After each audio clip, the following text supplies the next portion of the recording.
I'm reporting to you here from St. Hyacinth Basilica on Chicago's northwest side. Just last weekend, young people were here to celebrate World Youth Day, Chicago style. These young people were united in spirit with the hundreds of thousands who had gathered in Sydney, Australia, along with the Pope, Cardinal George, and other religious leaders for World Youth Day 2008.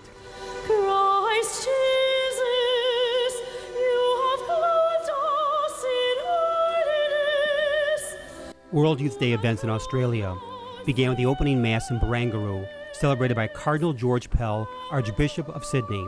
Church leaders from around the world were in attendance, including Chicago's Cardinal Francis George.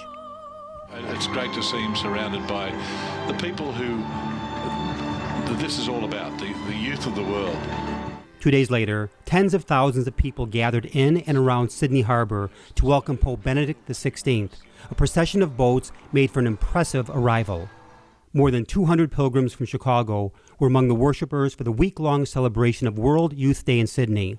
Meantime, approximately 800 young people gathered for a day-long observance at St. Hyacinth Basilica on Chicago's northwest side. A youth talent show, catechetical sessions, and a cultural festival were among the afternoon activities. Yes, Lord, yes, Lord, yes, yes, Lord. Yes, Lord, yes, Lord, yes, yes, Lord. Amen. We experienced joy, peace, solidarity, but most of all, intergenerational relationships between the young people and with different cultures. It was beautiful because the young people from the Polish community connected with the Hispanics and the European Americans. It was and African Americans. It was just beautiful to see all the youth praising God together in harmony. One of the most dramatic highlights of World Youth Day in Australia was the reenactment of the Stations of the Cross. It was a live theatrical and devotional event that could be seen in person as well as on giant screens in various venues throughout Sydney. Pilgrims in Sydney also took part in an evening vigil with the Pope.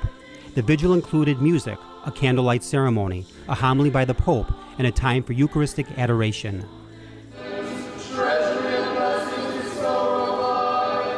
At World Youth Day Chicago style, worshippers took part in an Akathist prayer service, a Byzantine rite hymn of praise to the Mother of God.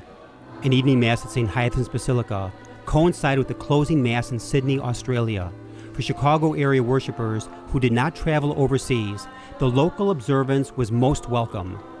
The reason I bring my teens to World Youth Day Chicago is because they can share in the spirit of the whole entire world, and this one day we are all celebrating together. We can feel united all together as one body.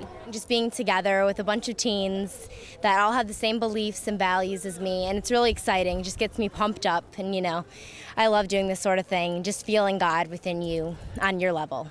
Up to 300,000 young pilgrims were on hand for the closing Mass in Sydney celebrated by the Pope. They came from more than 170 nations, and prayers at the closing Mass were said in 6 languages. If you want to plan ahead, it was announced that the next World Youth Day will be held in Madrid, Spain in 2011.